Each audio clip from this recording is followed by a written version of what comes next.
We are back for episode 90 of the Owl Triangle podcast. As always, Andy Stevenson is here with Caoilte the Barra. We're going to talk about all the latest news in Irish mixed martial arts. We have a great interview coming up later on this podcast with Solomon Simon ahead of his fight at Cage Warriors 194 against Aiden Lee up in Dublin. Big card, obviously, coming up at the end of this month. We'll definitely talk about that in more detail on the next episode. Lots to talk about on this episode as well. Lots of UFC action, lots of domestic action, and other little tidbits of Irish news that we'll get through over the course of the next 90 minutes or so. Andy Stevenson, I'll go to you first. Are you keeping well? I'm surprised you're not wearing the France jersey. You were all up. Were you eating baguettes watching that show and everything yesterday? I had a lovely croissant yesterday, I will say. I've been. Ian almost tossed me out of the podcast yesterday. You almost got fired. Almost got fired. I'm wearing a lovely little Owen Colgan t-shirt though. Get that in there now. See that? Owen Colgan Fitness. I love it. The hardest. Do you know what? Actually, do you see that hat there? Where is it? There. Yeah. I used to work in the ice rink in Dundrum, and we had a hat from like 15 years ago. I'm 90% certain that he's wearing that hat right there. So there's a random fact for you. Did he fight you for it? No, I wouldn't fight Owen Colgan. Yeah, no, I wouldn't blame you either. I wouldn't blame you at all. I miss his videos when he was going around in the UFC once. He went to an event and everything, I think, hoping to do one. He was interviewed Rory McDonald. Yes. Very funny. You're keeping well yourself, Caoilte? Yeah, busy as always. Something on every weekend now at this point, so it's nice to sit back and talk about some fights. And I even got a chance to watch some yesterday, so I was buzzing with that now. Yeah, no, it was great. It was a brilliant card yesterday overall, obviously, and it's been a while since we've been on. I know I've been back home and back in Canada now, I guess, since we've last been on as well. So I had a great trip back home there as well. How was Oasis? Oasis was unbelievable. Yeah, wearing the old Bowls shirt there now. The Oasis was unreal. I kind of, after you see the gig, you're kind of like, am I getting too excited with, how actually good it was? Because I've been to quite a few shows. I've been lucky enough to get around and see a lot of gigs in my time. But the Oasis gig is definitely up there, to be honest. It's one of the best shows I've ever been at. I think the anticipation for it, the fact that, they are genuinely one of my favorite bands of all time, along with my wife as well. It was their first time seeing it. So we made the decision to go back, see them in Dublin, and I don't regret it for 1 second. It was, I've been thinking a lot about it. It was emotional, it was nostalgic, just a great atmosphere. And, I was coming home. I flew home like the morning of the concert, and like there was an Air Canada strike that was announced. And there was 500. There was 500 flights. I didn't even tell you lads this. There was 500 flights cancelled in and around that over the weekend. So there was a time where I was unsure if I was going to make it, but I did. That is stressful. Yeah, very stressful. Like very stressful. So I think like all of that taken into one, arriving back home, meeting up with friends, going to the gig, having a great time. Overall, how we can kind of encapsulate it is just like I feel that there's been a lot of negativity in general around the world and everything like that, and I think what Oasis has brought to the table in the summer of 2025 is a lot of positivity, a lot of nostalgia, and I think everybody kind of bought into it, and everybody had a great time, and I definitely did, and it was brilliant. So that's my Oasis rant over with now. Yeah. Did you have a point in the Old Triangle? Well, I passed by it and I didn't get a chance to go back. Ian, I know. I thought you went in. Yeah, I didn't go in. No, I wouldn't lie. I wouldn't lie to the audience or anyone like that and say I did. But what we did was we passed by it, and I said, right, on the way back, we're going to go and we'll go and have a pint in it. But I met friends, we had a bite to eat, and then we got sidetracked. We went over to Fibbers, and then we went to another place, and then ended up in the Hogan Stand pub, actually, which is right close to where I had to walk in. So it didn't really make any sense for me to circle back around to the Old Triangle. But I was I'm sorry, boys, I let the side down, but at least I got the picture there. Well, that just means that we can, when you do go, we can all go. Yeah, 100%. Yeah, big time. But yeah, lots of fun. Lots of fun in Dublin. Lots of fun at UFC Paris card last night. Tied the records for the most finishes in UFC history for an event. All not the best night for Irish mixed martial arts. Unfortunately, Shauna Bannon losing her fight to Sam Hughes. Rhys McKee came out unlucky in his fight against Alex Sola as well. And obviously, we'll talk about these fights first. It just happened recently. We're going to talk obviously about Kiefer and his fight as well in just a little bit too, lads. But let's start with Shauna Bannon and Sam Hughes. I think not the best night at the office for Shauna Bannon. Started quick off the pace. Sam Hughes kind of, wanted to kind of initiate her wrestling and did very well to kind of get Shauna down. Shauna was looking to threaten off her back. But, Sam Hughes' top position was just a little bit too much. Got into side control, landed a couple of nice elbows, landed a couple of nice shots on top. It was a difficult first round for Shauna. Second round, pretty much similar as well. Sam Hughes gets the takedown, gets the back, locks in the rear naked choke.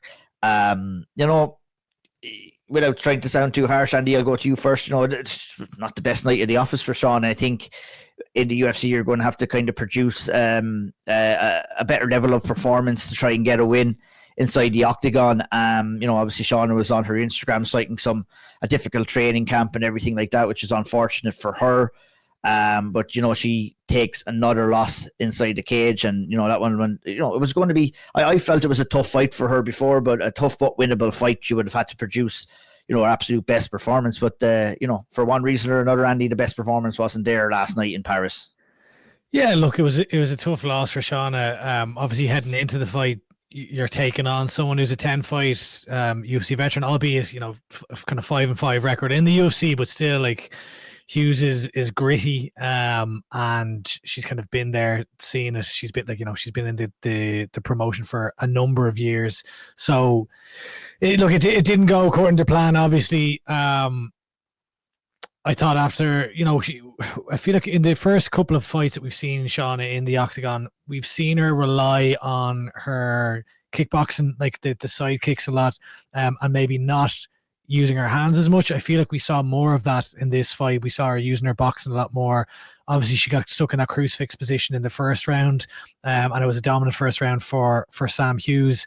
I thought in the second round, she started trying to kind of kick it up a gear, but it just didn't go her way. And at the end of the day, it was a dominant win for. Look, it was a dominant win for Hughes. There's no two ways of kind of describing it. So. Yeah, tough night in the office for Shauna Bannon. Caoilte, your thoughts on the fight? Yeah, no, she didn't get going. I think she's very honest. From watching the videos on her Instagram afterwards, very honest about her performance as well. Which it was a tough night office.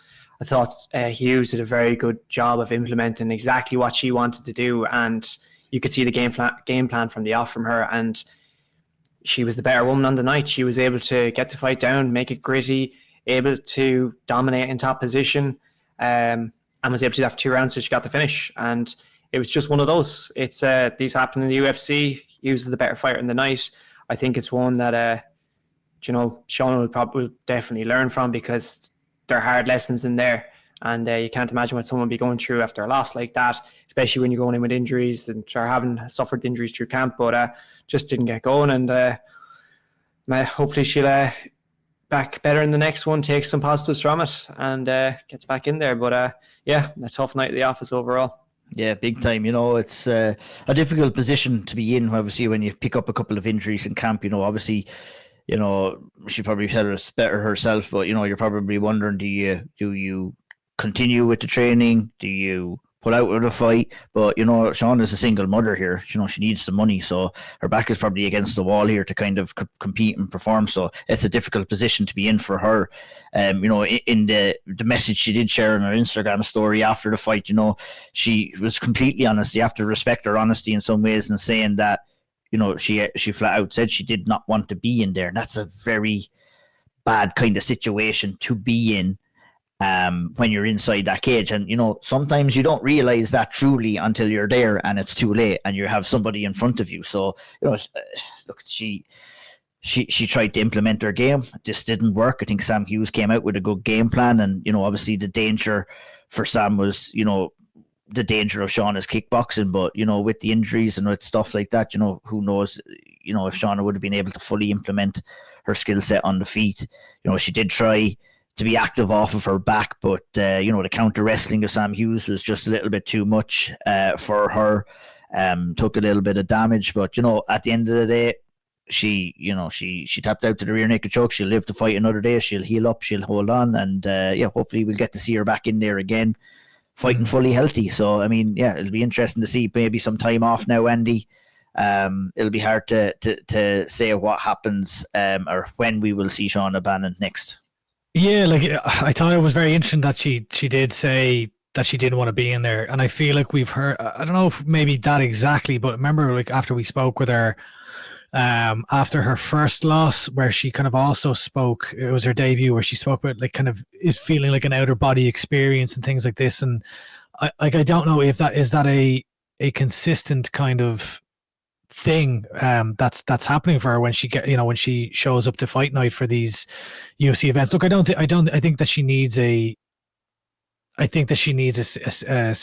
step up, as in she needs a significantly better performances than what she's shown to date to have long-term success in the UFC. I don't think we've seen her at her best potential in the UFC, and look, it's a difficult spot to be in, because we kind of have to call a spade a spade. She's been getting a lot of shit online for her performance, and I just don't think that we've seen the best Shauna Bannon in the cage. I would agree fully with what you're saying there, yeah. And it's not to make excuses for her, and it's not to come down harshly on her. I don't think the performance was up to scratch on the night, last night, and I think she needs to have a better showing than that to be successful in the UFC. But I also think, back to being cage side and seeing her fight Chanel Dyer as an amateur, I think of it as almost like a completely different fighter, where she was this aggressive fighter, not just maybe relying on she was just putting everything together. She was flowing, she was moving between the striking, the wrestling, was able to put it all together. And I think if she can fight like that, we can see her putting on great performance. And look, the last performance, the comeback submission, was absolutely incredible. She won $50,000 for that. Absolutely brilliant. But it just never felt like she was able to get it going, or I didn't get the feeling that she was going to win last night. I don't know what I want to say at any point, but from the very start, it just seemed like it was Sam Hughes' night. 100%, obviously, yeah. Hopefully, we get to see the bounce back from Sean. It's difficult, because confidence is a big thing, obviously, when you're fighting. You know what I mean? And when you're dealing with issues in camp and stuff like that, you're not coming into a fight maybe fully confident of your abilities. It can kind of hold you back a little bit, and I feel that may have been the case with Shauna last night as well. But look she'll dust herself down as always, and she'll go again. And we'll look forward to her next fight there as well.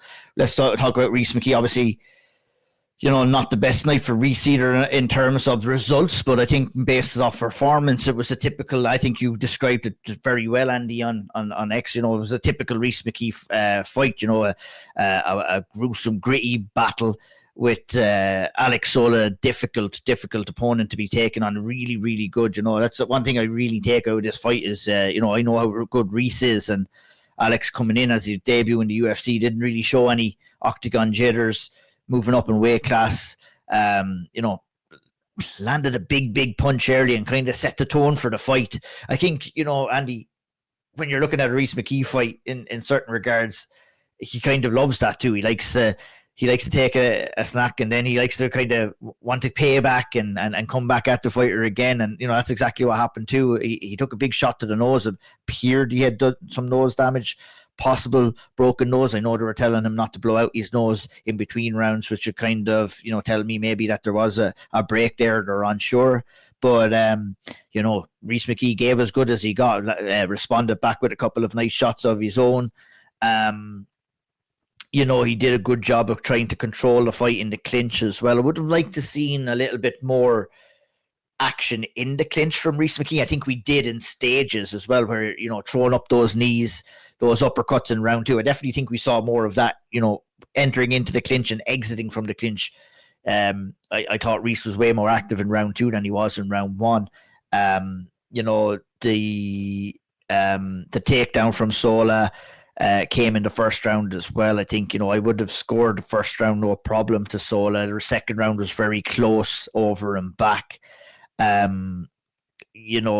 First watch I would have scored it to Rhys. Second watch probably leaning a little bit more to Sola in round 2. I think Rhys landed good early. Sola kind of pegged them back a little bit as well. All 3 judges did see it that same way as well. Let's talk about the fight and how it progressed first, and obviously we'll talk about the finish of the fight in a little bit. Andy, take us through your opinion of the first 2 rounds of McKee and Sola. Yeah, I mean, it was a fantastic fight. Firstly, I would agree that that kind of first big left hand, obviously Sola coming out in a southpaw stance. Really, really tough guy, really impressive, skilled fighter. He looked sharp, he looked quick, crisp, straight shots. Obviously, Aries champion. I believe he's defended his belt a number of times in the organization as well, successfully. But yeah, I mean, he busted Rhys's nose open with that back left hand early on. But I thought Rhys, and the commentary team kind of mentioned this as well. Rhys responds well. Like, he does kind of have generally like an I'll show you attitude. Rhys McKee does, and it was on full display. He came right back at him, landing some shots of his own. But yeah, look, I think that in the first round, Sola landed the cleaner shots. He took Rhys down. Rhys got back up, and he was kind of just holding him against the cage, not really doing a whole lot. He was kind of had the body lock from the back, and really Rhys was landing more shots than Sola was. I know the crowd was kind of, kind of going hey every time he'd land, like a knee to the thigh, but like they're not really doing anything. Rhys has used his length very well in this kind of unorthodox kind of wrap around punch where he's throwing his right arm across his body and landing on his left side into Sola's face behind him, and landed a couple of elbows. But really, not a lot happened in that round. And I would say that, I certainly scored it for Sola based on that, the most impactful shot of the round, which was that left hand early on. Second round, I thought it was a great round, a lot more even. Both really lads had some great success. It really started to become a lot more of a back and forth war at this point. McKee landed a beautiful shot early on that kind of hurt Sola's eye. But look, they both were cracking, and I think, to be honest, I'd need to watch it back again. I've kind of watched it twice, and I still would need to watch it a third time. I thought that Sola had edged the second round live. I would still hold that position after a second watch. But that being said, like, it's not like it was a one-sided round. I think McKee was absolutely in the fight. Raise your toes. And then, we get into the third round, and McKee really stepped it up a gear. I thought that he probably knew, there's a good chance I need a finish here. I thought he was winning the exchanges up until he wasn't. Basically, he to your point about the clinch work, I thought his clinch work was magnificent in the third round. For as long as it went, he was landing some lovely uppercuts from the clinch, beautiful dirty boxing, landed some nice punches as well. But then, look, Sola landed an absolutely beautiful body shot to the solar plexus, followed it up with a kick. I imagine that has an impact on Rhys, and then I think it might have been the next exchange where they kind of tied up, and he landed just a peach of a punch to the body again that just shut McKee's body down. And I suppose without me blabbering on too much here, we can probably discuss what happens next. You're teeing us up nicely there, Andy. I appreciate it. I'll just go over to Caoilte first, maybe just for a couple of quick opinions on the fight, and maybe you want to kind of share your opinion on the finish itself, Caoilte. Yeah, it was like when this was announced, I thought, this is an incredible fight. I was telling you guys about it, and I feel seen Sola a lot on the amateur on the IMAF scene as well, wouldn't you? Yeah, so followed him for years and was kind of waiting. I remember watching him in Aries thinking, geez, when's he going to get a call up? And like, he's kind of that perfect mold for UFC going to France and that kind of boom of MMA in France at the moment. When it was announced, like, I kind of thought this would be an absolute cracker, and it was. They both brought the best out of each other for a fight like that and for the fans, and overall incredible fight. You know, second round was when, you know, Sola for the first, second, then you're looking at it's a bit closer, and overall it was just absolutely, it was incredible. You know, you got to see such a vast display of striking and just everything, fantastic. And then it kind of gets ruined a little bit by the finish. When you look at the fight as a whole and how good it was, I do feel like the stoppage ruined it a little bit for me anyway. I can see why it was stopped. I personally think it was just a little bit early. I can see the argument of, you know, saving excessive damage, but I just think it was a little bit too early. I feel like Rhys should have been given that bit more of an opportunity to have defended, try and get up, get out of the situation and recover and get himself back into the fight after being dropped. But he wasn't particularly allowed that in the situation. And it's a toughie for referees. They have to make that decision on the spot, and it can, you know, has a lot of impact on people. It's tough, but we've seen this from Herb Dean time and time again. I mean, this is a Herb Dean special, if you ask me. You know what I mean? It's it's frustrating, you know. Look, and it is a difficult job, but you know, Herb Dean is known for coming in and stopping fights a little bit too early. He's also been known for stopping fights a little bit too late too, if we're being honest. Last night, it was on the early side, and it's like... Well, he let poor Harry Hardwick get the legs blown off him, you know, a few fights before, and then all of a sudden jumps in. There's no level of consistency there, and, you know, I think the performance levels for Dean have kind of dwindled over the last number of years, and it's not the first time I've complained about a stoppage. Obviously, you know, when it's involving an Irish fighter too, you know, you don't want to try and let your emotions get in the way of your opinion. And, you know, I think I would have said that about a lot of fighters. And when it comes to finishing fights, guys, what do we ask ourselves here? Is the fighter intelligently defending himself? Was Rhys McKee hurt with that body shot? Yes, he was. And I fucking know what it's like to take one of those body shots. The wind gets taken out of you. You have no choice but to go down and try and recover. And that's what Rhys did. And he did cover, like, one arm was covering the right side of his face. And yes, he was taking punches, but he was intelligently defending himself. The other arm was right in under the solar plexus, trying to take Sola's arm away from controlling him to land those shots. And he took a couple of shots. He was not allowed the time to work up and get back to his feet here.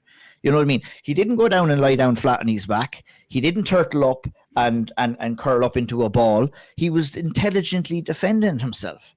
And, you know, I always look, his reaction after it would suggest that he was trying to do that. He was actually on the way back up. If you really look at the video, he was on the way from getting back up as Herb Dean was coming in to stop the fight as well.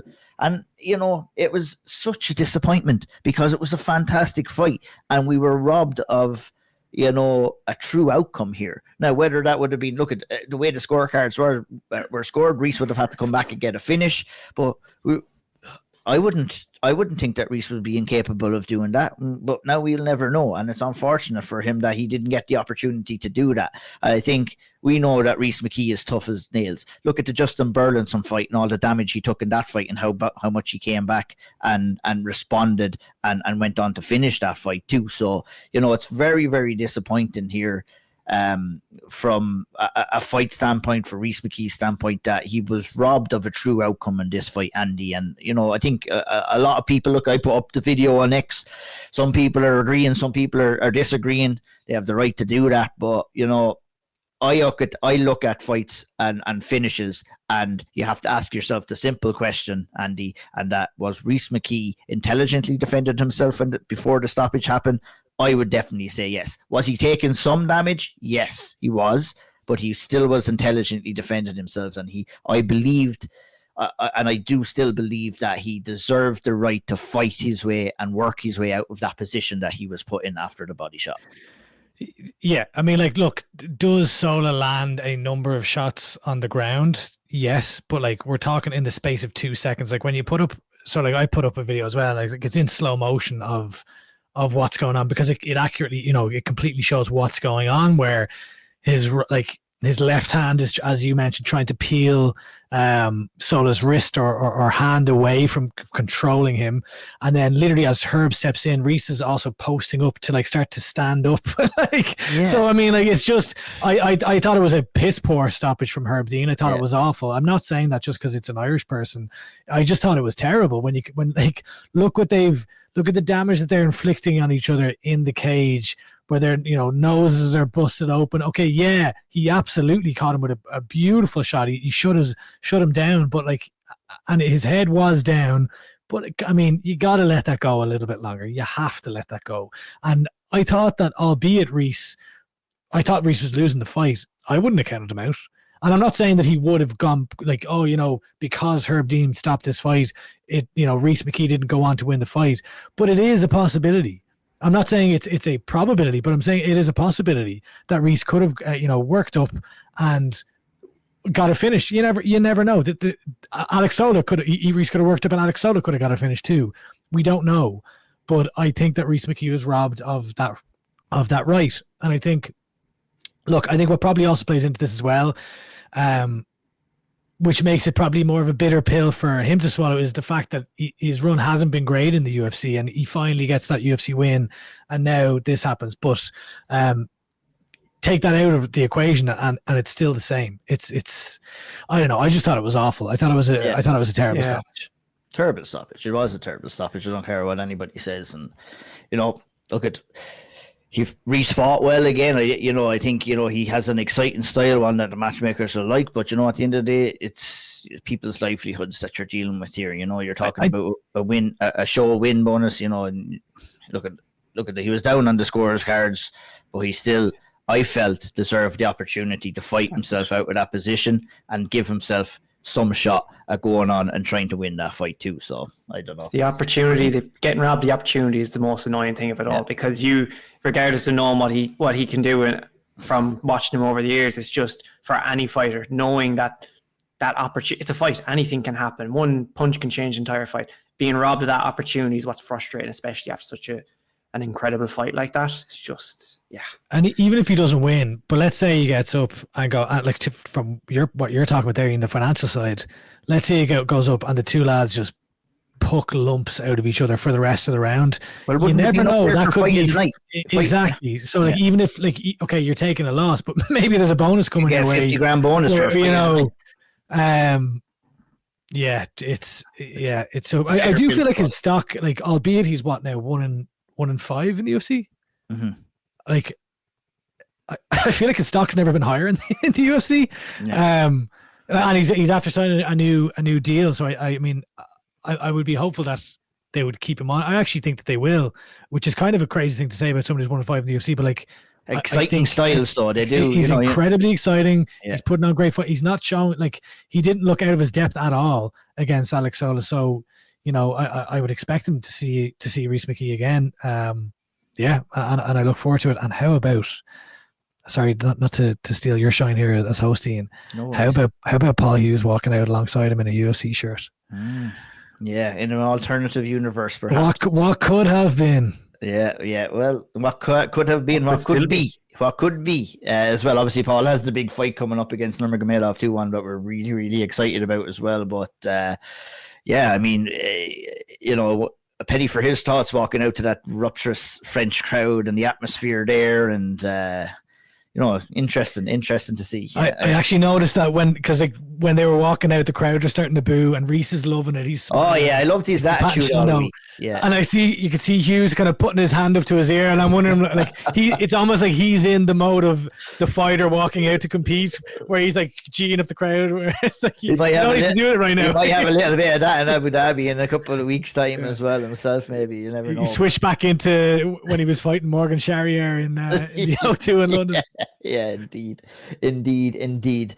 Well, talking about us being angry at some official decisions and some refereeing as well. Obviously, we're going to talk about the Kiefer Crosbie fight as well, which happened quite some time ago. At the UFC Shanghai card a couple of weeks back, but he did suffer a first round TKO loss to Taraleki Naraji. You know, a lot of kind of controversy circling around this one. Obviously, Kiefer himself is very disappointed with the outcome and how things progressed in that fight. We'll talk about the fight first, guys. Obviously, you know, this was a tough challenge for Kiefer. You know, the started off well, switch kick to the body and started on the front foot as Kiefer did. You know, always brings an exciting style and a forward moving style as well. Tried to go for the takedown, was reversed, took some shots on top. You know, there's some big elbows, some big damage landed on the ground by Niraji, and you know what succumbed. I mean, and the big talking point is actually the finish of the fight. You know, on the way back up to the feet, you know, as Kiefer was getting back up, he had, you know, he was still a grounded opponent, and he absolutely took a monstrous knee to the face from Niraji, and one that, you know, I would say flash knocked him out. He's a, you know, I mean, no doubt about it, Kiefer Crosbie is as tough as they come. He ate that knee, and you know, was up and up and aware, and maybe somewhat unaware himself, I'd say, but he was up and recovered from it relatively quickly. It's such a difficult one because, you know, it's a very disappointing end. You know, we're talking about people robbed of a true outcome. You know, that knee itself, obviously, we'll talk about how the fight progressed after that, but unfortunate for Kiefer that he doesn't get the true outcome in this fight as well, because the illegal knee, or the knee that did land, it obviously resulted in a 2-point deduction. But let's talk about, Andy, how the situation was handled by the officials. You know, I'd like to talk a little bit about protocol as well. You know, I had a talk with an official who kind of, you know, explained what the protocol needs to be. Now, whether you agree with the protocol, whether you don't agree with the protocol, is a different conversation. And I think Kiefer was definitely hard done by in terms of how this situation was managed. Andy, would you feel the same about that? I am very sorry. I was just reading the unified rules right beside this. I've been caught on the hop here, lads. Oh. Sorry.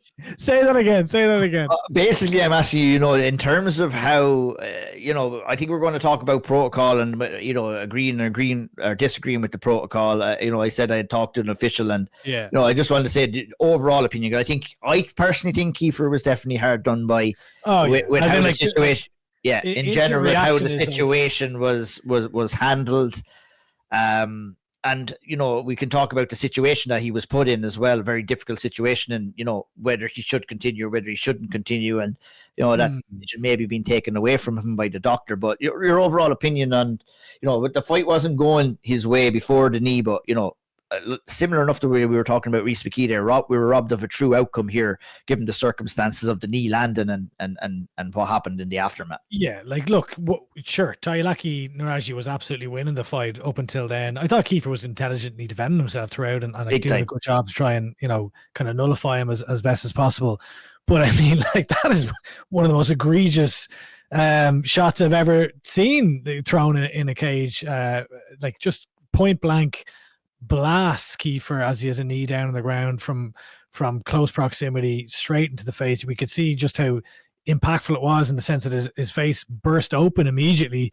And from there, it all just felt so rushed. It just, like, I think in some ways Goddard handled it very well, in the sense of, you know, immediately bringing in the ringside doctor to evaluate Kiefer, you know, stopping the fight, deducting 2 points from Tailaki Niraji. He asks Kiefer twice. You know, the issue to me is, well, I can talk about the protocol here, and the protocol basically, you know, when the shot happens, obviously it's the obligation of the referee to bring the doctor in, and I think the real failure here comes with the doctor, because the doctor really rushed the assessment of Kiefer Crosbie, and the doctor did not allow Kiefer Crosbie to fully find his bearings.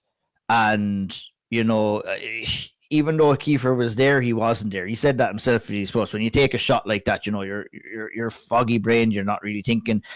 Kiefer is always going to want to continue the fight too, but the decision has to come from the doctor here. And the doctor comes in and just does a couple of really quick checks. There was no real, I don't want to say a concussion protocol, but, there was no movement of the finger right or left from the doctor. There was no how many fingers. There was no covering eyes to see, even on the side of the eye that Kiefer was badly damaged. I think there was a real failure there by the doctor to properly assess and properly give his evaluation on whether Kiefer Crosbie was able to continue or not. So I'll start with that and we'll talk about what happened after the fact then as well. Does that kind of make sense to you guys? And look, this is based off a conversation that I have had with an official. Whether I agree, this is what has to happen in the fight, and then the doctor gives his assessment and then Marc Goddard has to make his decision after that. Yeah, so look, like I outside of like the official, here's the protocol step by step, etc. I just thought it was very, very rushed. Absolutely, I do too. It's I think it was 2:25 on the clock 2:15 on the clock when he gets just blasted with an illegal knee, and it was 1 minute and 8 seconds later on the timeout clock when Goddard claps them back in. I think that's way too soon for all of that to have taken place. It just seemed very, very rushed. Now, to your point about, the technicalities of it all, in the unified rules, it does say, so the time consideration, fighters injured severely enough by a foul to require medical consultation may be given up to 5 minutes at the referee's discretion for evaluation by the ringside physician before a decision to continue is rendered. Now, and I think what, to your point here, Ian, is, within 30 seconds, the ringside physician has already said, "Oh yeah, he's all right to go on." Where where my question is, well, what is he like? The ringside physician, because what's happened here? There's two things, right? There's the foul and the injury as far as the concussion, because let's assume it was a concussion if you're kneed in the head from 2 centimeters away. But then there's also the laceration of the face. So what I would wonder is, has the doctor gone in, looked at him? Goddard's asked him, is he okay? He's looking at the cut. And has he actually done an assessment on? Well, he hasn't. He hasn't done a proper. To me, he hasn't done a proper assessment. Yeah, because how could you? In terms of concussion, in 30 seconds. In 30 seconds, no, not at all. And I think that's the first big failure here of the whole scenario. And I think when the doctor does quote unquote clear Kiefer Crosbie, that's puts the onus on Marc Goddard a little bit. And Marc Goddard, I would consider him a great referee. Some would call him the gold standard referee. I couldn't argue with that either, but he's always going to do things, try to do things by the book. But have we seen scenarios before where referees have allowed fighters in Kiefer's position a little longer? He should have. It's at his discretion. I think he absolutely should have given him. Sure. I mean, come on, I agree. He's got to get 5 minutes there. Yeah. And I know he asks Kiefer twice, but what? Of course, Kiefer's going to say yes. Of course, he's always going to say yes. And you're also not allowed to consult with your corner, because my initial reaction when I watched it live was why are Kiefer's corner not kind of pushing this? But sure, when you get fouled, you get. You're not allowed to do that. You're not allowed to communicate with your corner, so you're not even by your corner. But at the end of the day, it should be down to the referee and the doctor to make that call. So they definitely. I don't agree with what happened in that whatsoever. I think to kind of bring it along the next steps after he's cleared the fight, it's the decision to take the 2 points. And what the protocol says is that, Marc Goddard has to make a decision there on whether there was an intent to foul or not. Now, I don't agree with this assessment. It's probably, in my opinion, should be something that needs to be looked at here, because I think as a fighter, you should always have responsibility for the shots that you throw. And it didn't happen with Naraji here. So the decision was to take 2 points from it, but there's a lot of comments saying that Kiefer should have taken the DQ. Well, it wouldn't have necessarily been a DQ, because the likely outcome of that scenario is that, yes, there was intent to throw a shot there, but there was not an intent to foul. Now, that's the way that it has been explained to me, and I don't agree with that assessment too. I think if you're not wary of your shots, if it had been a headbutt, if it had been an egregious kind of kick to the balls or multiple pokes in the eye, that kind of increases the intent there. It's so confusing. But that's why the decision was to take 2 points, because it just had such an adverse effect on the fight itself. And obviously we've seen what happened after the fight. It didn't take too long for Naraji to kind of get the finish there. So, I mean, I'm just trying to kind of share a message that was given to me and kind of a little bit of clarity of what kind of procedures that they're asked to follow there. Now, I wouldn't agree with the procedures that happened in that fight with Kiefer Crosbie. I think he was very hard done by. He was very rushed, and I think he was let down somewhat by the officiating overall. And obviously he was very upset with it too. Caoilte had a few words to say about that. Yeah, no, I agree with everything. Just look, these guys are poking heads off each other for our entertainment, and health and safety should be first and foremost. And I don't like when it comes to issues where there's a foul. And in this case, as you were saying, there's a failing there. How fast that happened shouldn't be, that shouldn't be the case. I'm surprised, to be honest with you, I was shocked instantly that it was allowed to even keep going. I thought it was going to be a clear DQ, regardless of what Kiefer said. I thought he would have been concussed, clearly, and I think he was, really, to be honest. Clear, it's a clear failing on that side. Health and safety, I think that needs, stuff like that needs to be looked at afterwards and reviewed and be like, okay, well, what could have been done better here because he goes back into that just over a minute later, and then takes some more heavy shots. Then the damage that's going to do to you, and the potential risk that comes with that is huge, regardless of if he said yes twice or not. So I could see, even in the aftermath, which we'll get into now, I can see why Kiefer was quite upset, as you would be. The emotions would be very high, and you'd feel, I imagine, very, what's the best way of putting it? Just angry at the lack of, care given in that situation to which could impact. We're talking about protecting the fighter, Caoilte, don't you? You're talking about protecting the fighter and having their, but the rushed nature of it all just left a bad taste in my mouth. Obviously, left a bad taste, rightfully so, in Kiefer's mouth as well. And it's very disappointing. And even Kiefer's claimed, he claimed after the fight. You've seen a couple of comments that he said, and this is what Kiefer claims, that he wasn't even checked after the fight or anything, or assessed after the fight. And if that is the case, that's bad old form there from the officials over there in China, or the medical team over there too. And it's unfortunate for Kiefer, because he gave a great interview with us, and this fight meant a lot to him too. And for it to end the way it ended was just really, really disappointing. And you can understand his upset at the whole scenario. And, there needs to be a little bit of clarity, because we don't see any level of consistency in scenarios like this in general in the UFC and sometimes in mixed martial arts as well. It's I think that's what we're all kind of looking for, Andy, isn't it? The level of consistency. Even when you're talking about the Rhys McKee stoppage as well, we've seen other fighters, and it's hard. Look, when you're officiating a fight, it's hard to find that consistency because there's so much stuff happening, but it's just a fucking shame. Look, at the end, the reality is he's coming into this fight off the back of 2 back-to-back first round finishes, and he's fighting for his career, and the fight isn't going his way. We're not kind of trying to argue here that, look, had this not happened, Kiefer would have won the fight.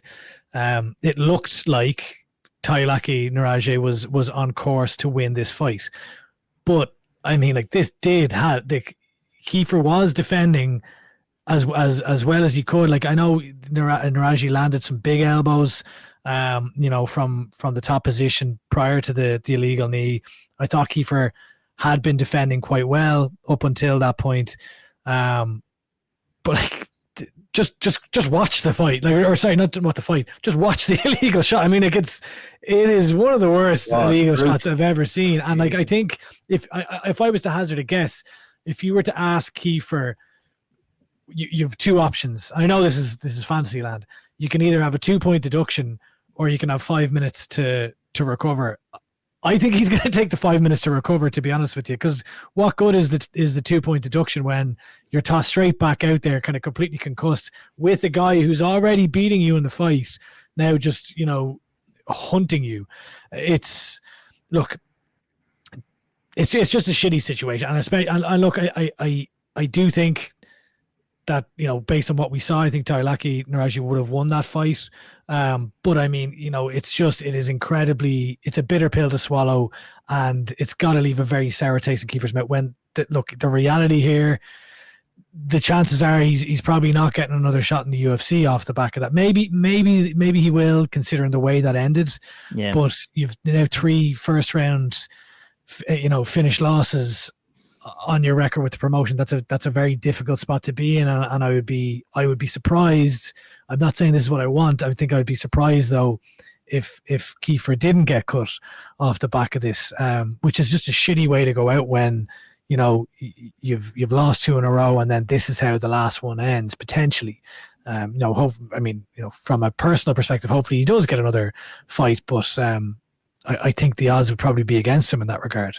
100%, very well said. And I think we've pretty much said everything that we can say about that and all. You look at it, unfortunately, okay, Andy? No, I do want to say one thing is that I hope that, just from a human perspective, like Kiefer gave us an interview where he's been very open and honest and transparent and vulnerable with his headspace in the previous losses. And we kind of asked him about this in the interview with him, but I just hope he's doing all right, to be honest with you, as a human being, you know, where he's described the kind of the depths that he has gone to in the wake of UFC losses before. And I hope that he's doing okay now, and that he's looking after himself, and that he has got great people around him, because at the end of the day, like, you know, he's got a family at home, he's got kids, he's got loads of mates. None of this really matters in the grand scheme of things. It's just wins and losses don't matter a fuck, you know what I mean? I think Kiefer's a success story, and he had sent a message on Instagram saying that he's been back to the gym too, and it's helped him a lot. So I definitely echo the sentiments as well, Andy. And a fighter's fighter is Kiefer Crosbie, and always respect the time and the interviews and the honesty that he's given to us, and in general the message that he shares on Instagram too. So hopefully that continues for him as well.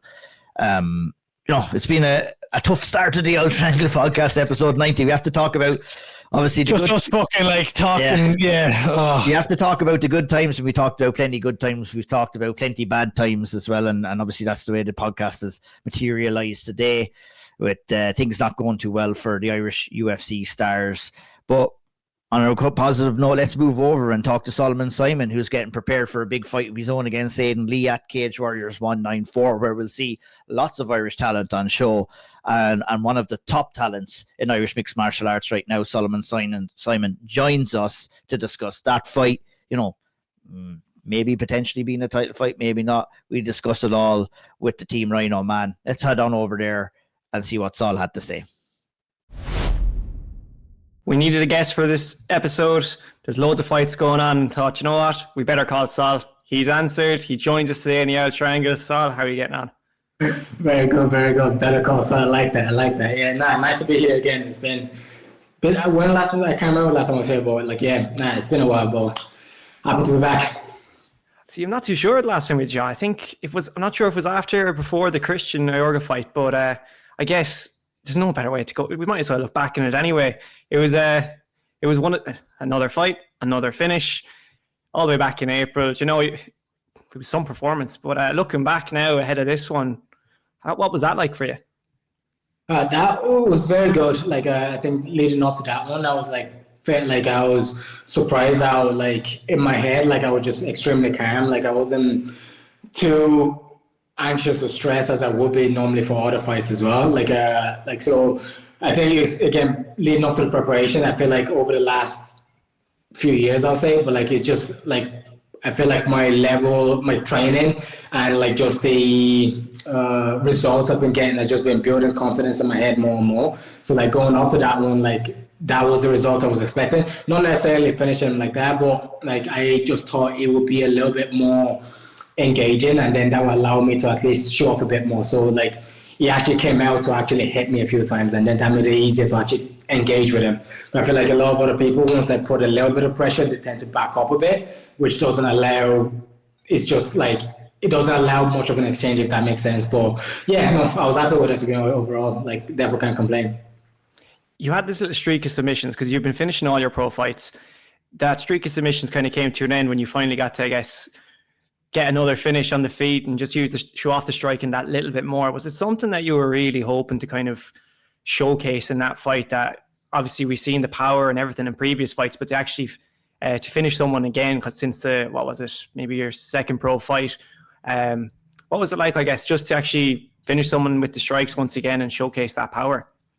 Yeah, it's because, being honest, I think you usually know that yourself, like the main things that tends to sell nowadays is like usually the striking or finishes on the feet. The KOs tends to like they stand out a little bit more than like finishing on the ground. Like even I know there is a lot of like wrestling based fighters nowadays, and like let's say even in the UFC, etc., but it's usually the strikers that tend to stand out a little bit more.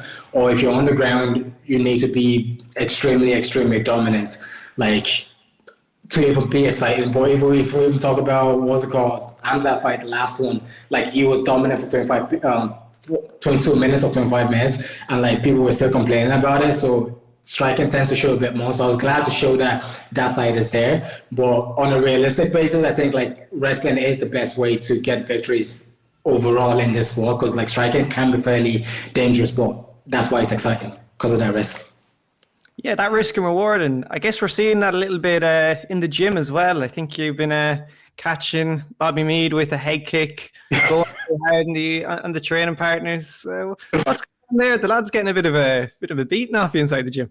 That's bits I'm showing. Like they're the one actually doing damages, especially for the last few weeks. Like Bobby's been just feeding me, like he would leave me in there and just like throw bodies on me non-stop for rounds and rounds. But like like training's been going really well. Like been enjoying it a lot more again. Like so it's all good. Like but no, I'm not that bad. Sam, my brother, is significantly worse than me. But I think when I'm in camp, I do tend to go a little bit more than I should. So like I'm when I watch the videos back is when I realize sometimes maybe I'm going a little bit too hard. But they're trying to kill me as well, so it's not my fault. Apart from Bobby. Bobby, I'm sorry, it's not my fault. You're dialed in. I think you can get a pass for that. But what's the train like for this one? Are you split up between? I know you split your time between both, and with being in Wexford, you're probably doing a lot of driving. But are you spending more time in Team Ryano HQ up in Dublin now, or are you in Waterford primarily? Yeah, same sort of like split in between. Like weekly, I get up to HQ for the main sessions. Like I'll say on Mondays, I have the team training, and then we have jets. And Fridays we have sparring, and then jets as well. So those will be the main sessions I'll be getting up to. Get up to Waterford then.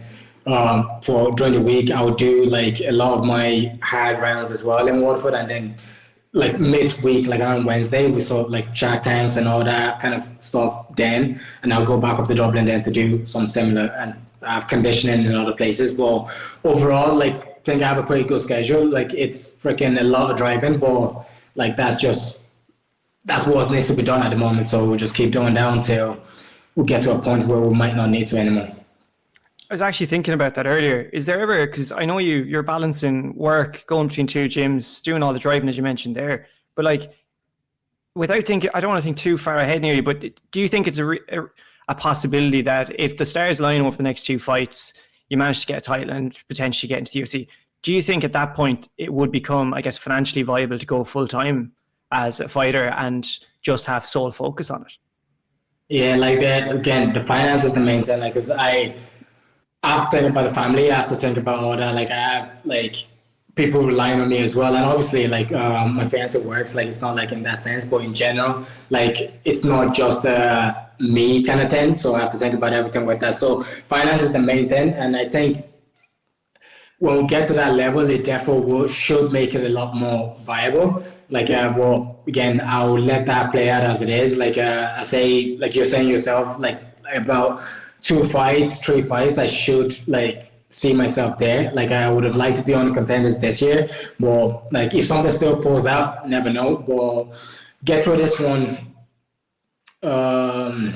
Harry's gone there now, so I don't know if he's officially signed, so the belt is free.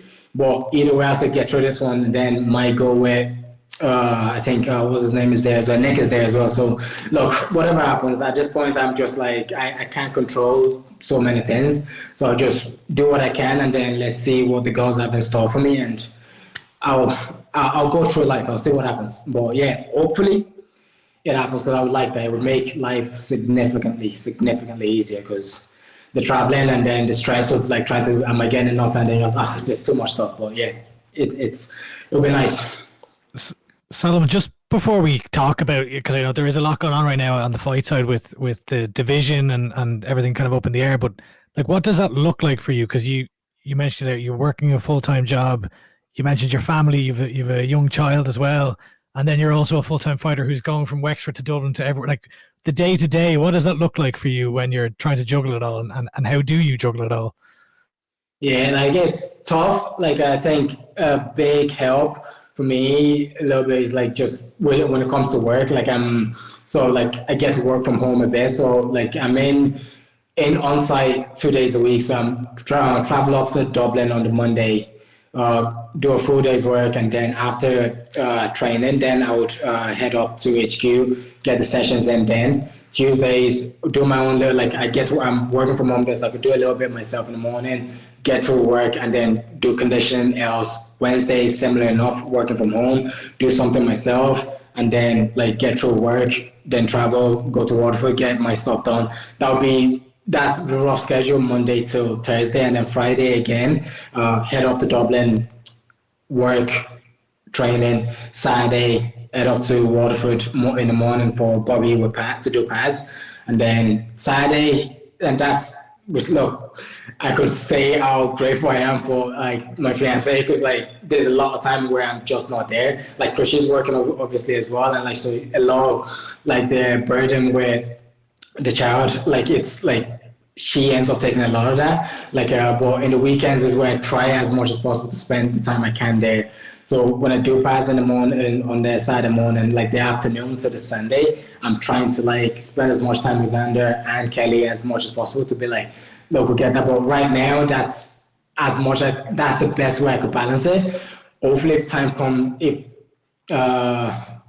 it becomes more financially viable, it makes it a lot easier. Then like I have more time in the week to do stuff, because even all of that you're doing now, I still feel like there's still a lot more stuff that I could be doing, that I should be doing, that there's just not enough time to do. But look, lucky for the woman I have, because she does make it a lot easier for myself. So blessed. Are you trying to plan a wedding in the mix of all this as well? Like, or that was on the line, but like we were trying to get a place. Was the like, when the baby news was happening, we're like, oh shit, what are we gonna do? So like the house and stuff became more of a priority before that, and like wedding, I think from like that's on a longer term at this point. It's like it won't be happening in the next year anyway, because being honest with you, I need a break. Like we need a mental break. There's been the last year and a bit has been, the last 2 years really has been crazy, and like with that little boy running around, like I just need some time to calm down a bit. Cage Warriors need to up the checks as well to cover that wedding. Ian and I can kind of giving me my $5,000. 100%. Yeah, it's like, it sounds like you're in camp, outside the camp as well, with everything that's going on. So with the division that's going on with Cage Warriors, there's a lot of movement with your division at the moment. Like, and even there's a lot. It seems like there's a lot of uncertainty with how things are going, and I guess you look at the guys who have gone on to the Contender Series recently, who got their opportunities. Jason Blair's obviously one who got a second opportunity there, and it's probably skipped. You could nearly argue skipped the queue a little bit to get over guys who, like you, have got got a lot of finishes, positive record, and there's others as well. Samuel Silva's gone, but I just wanted to know: has there been an opportunity? Has there even been talks of it, kind of in the background, maybe? Yeah, no, like we're looking to get in, like that's like, but again, that's not all I can do. Is my part, get the wins, the one finishes, get the finishes, and then like that's my resume on my part. The rest, like, leave up to the management. Like whatever ends up happening happens.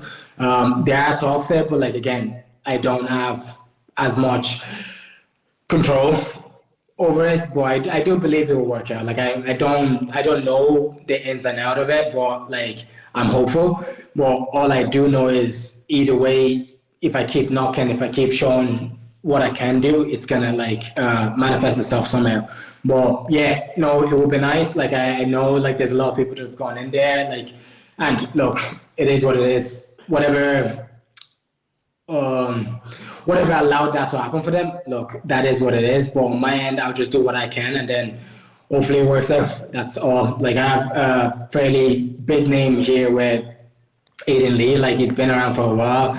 Like known and fairly well known. So I think names like that should like hype in, level up my resume a little bit more, and that might be something. But look, all I can do is just fight. Like everything else, I could plead my case as much as possible, but I'm not the one to make that decision.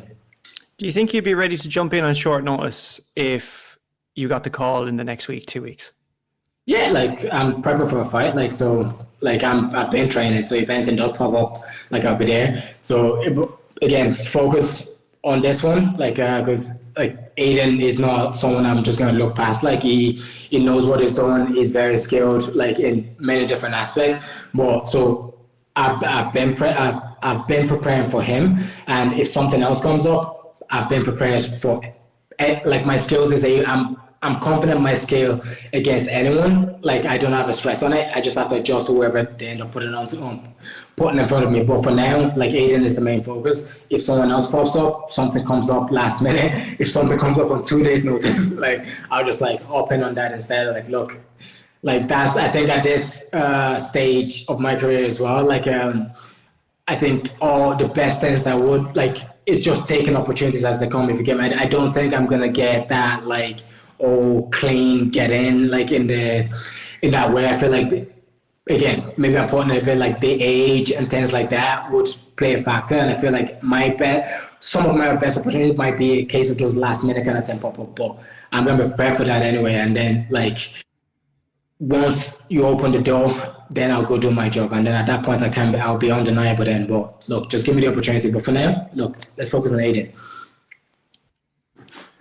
With Harry Hardwick recently going up, obviously you've seen that the short notice, those opportunities can arise and he gets caught up, and that's even a bit of uncertainty. And I want to speak about Aiden Lee, but I want to ask you about him first. With him going, it does open up the opportunity of a potential, I imagine it's now a vacant belt. Did you see that fight last night? Yeah, I watched it, yeah. What did you think of it?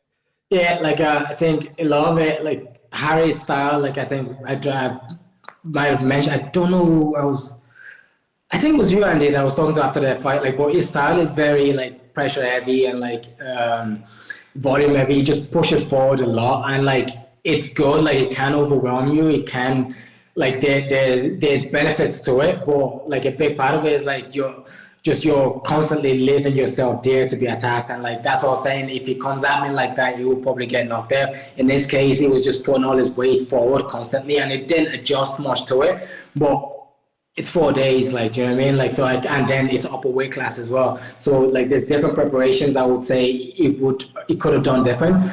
Personally, I'm just delighted for him, being honest with you. Not necessarily the result. I know it's a tough loss, but like I'm delighted. I felt like he deserved to get in there. Like, and again, I think it was literally a few weeks before that he traveled up to Dubai to like try jump in on last minute as well. So he's been knocking on that door, and like the fact that he got in, like I'm happy for him. Performance-wise, I don't think it's very reflective of him. I think it will adjust better. I think that was just what it was. But I just felt like he should have at least tried to adjust a little bit more, maybe stop pressing when someone's chopping your leg. Even after the first one, maybe be like, this would be a big part of his game plan, because he's very forward heavy. Your leg is going to, but look, that's me talking. But anyways, yeah, happy for him. I really do hope like they keep him, and it's not a case of like that was just once off and then let him show himself a featherweight. And that's me being a bit selfish as well, because if he's gone for sure, then that belt is free. So yeah. You were saying obviously, selfishly you'd like that. You'd like him to stay in the UFC just because it'd be nice to see him stay. He's a good lad. He took it on short notice. Everything he did, like you mentioned, went out to Dubai or Abu Dhabi, whichever it was, and was calling for a shot. But now that it potentially is vacant, what do you think happens? What would you like? Do you think the fight in Dublin should be for the belt, or How do you see that title situation playing out now? The ideal situation would be to make that title like the Dublin, because from what I've gathered so far from what I don't think there's any title fights on it yet. So it would be like perfect, like and then it would make the card that little bit better again. So that would be obviously what I'll be chasing or asking for. If I actually message my manager to say the exact same thing as well. But I don't know. I don't know what's happening in the background, so I'm not really banking on it that much. It's just, look, if you don't ask, you don't get, that kind of thing. But like what I see more what I could see playing out a bit more would be like get through this one, and then like they might put the vacant belt where, because I think his name has been there, so like it's like when I went, it's sort of like the same thing. I could see me getting through Aiden there now, and then me and Nick for the vacant title, like maybe end of the year. Then might be something I could see. That's how I see it play. I could see it playing out. But again, there's so many little things in there that could happen in between. But that's how I realistically see it happening. What I would like to happen is to be like, hey, the fight is for the title. But look, I think, I would like that, but I don't know how realistic it is. I like the outlook on it. You know, it'd be great to have it. I think, you know, there's no main event announced. There's no title fight announced. I think it'd be a perfect it'd be a great way to top off the card that's already kind of star-studded in a sense for, I guess, full of Irish talent, that is. So it'd be brilliant. And Aiden Lee's, as you mentioned earlier, he's a veteran in UK MMA. He's a veteran in European MMA overall, really. And he's been around. I think I was looking, just from watching him and stuff like that, like he had a fight before I even started training, like as in he's had a pro fight before I even started training at all. Like he's been around for time, and I think he's fought for the featherweight title with Cage Warriors before as well. He's been in other places as well. Like, so he's veteran, like he's, again, so obviously fought Andreas as well for the LFA title at that time. Like he's been around, his name is up there, so like it's therefore like a good match to make. But again, yeah. Go ahead, Lee. No, I was going to ask, like, currently on the Cage Warriors website, you're listed at the top of the bill. Like, are you the main event for this Dublin show? That's, like, I don't know for sure. At the moment, it seems like it, but, like, I don't know. That's the best way to put it. Like from conversations I'm having, it seems like it, but I don't, like, I don't know. That could... I don't know. It would be the best way. I mean, give the Dublin people what they want. I think a title at the top of the bill. There's no title. Get the title at the top of the bill. Yeah, that would make sense to me. But again, that's why I'm like, a former Cage Warriors title contender, you know, gives Aiden Lee a chance to step up and get that shot. 6 finishes. I mean, I don't know what you have to do after that last performance. I was personally shocked that you didn't get either a title shot or a call up to Contender Series. I know you've had 5 finishes in a row leading into that one, but I mean, you had a Oregon skates. Like, we had never seen that from you before. That was, to me, on a night where there was these 2 amazing stories in James Webb, you know, winning the second title, and of course Burlington, you know, coming back. Obviously, a bitter pill for James to swallow with that comeback finish. They were amazing stories, but you were the performance of the night. In I think the vast majority of people's eyes, you kind of stole the show from a performance basis. So, I mean, come on, Cage Warriors. We got, like, title fight makes sense here. You could always do you versus Nick Bagley. That is the fight that makes sense to me. You can make that later in the year, but I don't know. I feel like you're being a little bit modest here. I feel like you could be demanding, like you have earned the right to command a title shot here in Dublin. Yeah, 100%. Like I do, like exactly what you're saying is I don't know what more can be done. Like, and it's not like a case of like picking the fights as well. Like, they've given me like tough fights. Ioga was a previous title contender himself, and like that, like George, 5 rounds with him, like couldn't do much. I did what he couldn't do in 5 rounds in like a minute or so. So like, look, I've laid my cards out there, and like again, like you're saying as well, if there is no title fight there now, I mean, if there is there's no belt on the line on the old card there now, that would be what makes the most sense. So yeah, you just can scream at Cage Warriors. I've done my part in the background, but yeah, I expect it to be there. Obviously, I don't mean this question with any disrespect to Aiden Lee, but, you know, we mentioned Nick Bagley a couple of times here, Solomon, and I think, you know, personally, I feel you versus Nick Bagley is one of the best fights in the division, if not one of the best fights that Cage Warriors can put on, full stop, right now, with the level of talent that both of you guys have got. You know, obviously that for the title would make it all that more special over the course of 5 rounds. You know, two of you guys have been rising up through the ranks. You've obviously been watching each other. What do you think of Nick Bagley as a fighter, and how do you think a fight with him would go? Yeah, Nick, very, very good. Like, I think before, like, I can't remember which fight. It was one of his first fights. Like, I've been watching him from the start, just obviously same weight class, all that kind of crack. Like, and like, I was just impressed with the way he moves, and his striking is fairly good as well. Like, the fight I thought showed his striking off the most was where Ben Willis, he lost to Ben Willis in that fight, but I thought I was fairly impressed with his striking there. I think, because when the wrestling stopped working for him, he still has something to go back to a little bit. Like, he was showing some things. I was like, and I'm sure it's gotten obviously a lot better since then as well. Like, but over the last while, he's been extremely wrestling heavy, and like that, like, is something I've been dealing with literally forever. Like, it's not new to me at all. Like, so stylistically, I think it's not too, it's more of a, I'll probably say maybe a higher level to the wrestlers I would have been facing. Like, he just seems a bit more physical would be the thing, but like skill wise, tactics, everything that he does is like fairly similar to things I've been dealing with.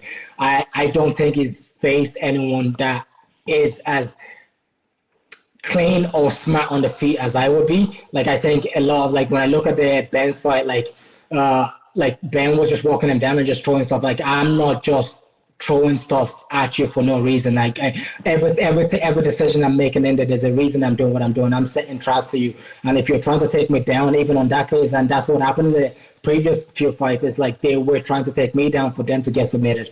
So on the ground, I know I have something to nullify him. On the feet, I think he's going to have a lot of trouble on the feet. To be honest, I don't think he has much of a chance on the feet, which I know would lead to him going for the takedowns and trying to play more of a wrestling heavy game, which, look, I've been dealing with that for time. So, yeah, and height-wise as well, he's a bit different from, like, Aiden in this case. Like, so, like, I won't have to be reaching too much to, like, hit him. Overall, look, he's very good.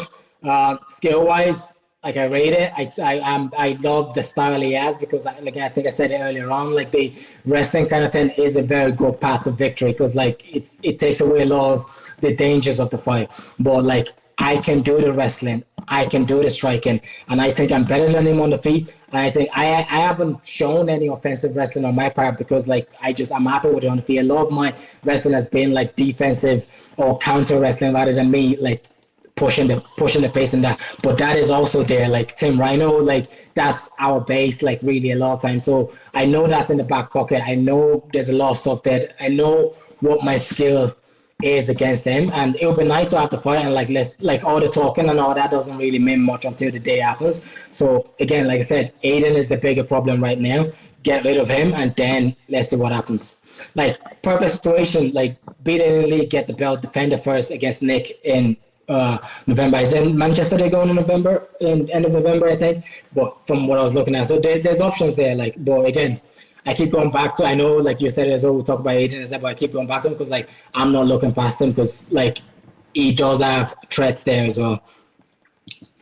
It's a real veteran versus prospect fight, this, with the Aiden Lee one. It's nearly a bit of a callback to the old days of Irish MMA, where they bring in a veteran of, typically it was UFC, and now you got one who's just been around, as you mentioned, Cage Warriors, Bellator, fought some fantastic names, wins over Ludovic Klein and amongst loads others.